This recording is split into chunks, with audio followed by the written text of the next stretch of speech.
you're not scratching your stuff. Push it down, and then you can lock this into place right here as well if you want.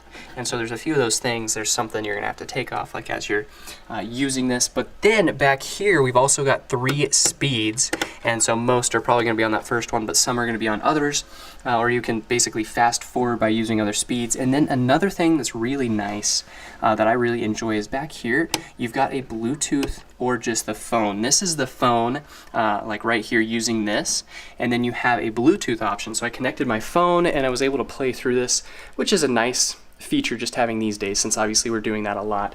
So that was very nice. You've got 2 speakers right here.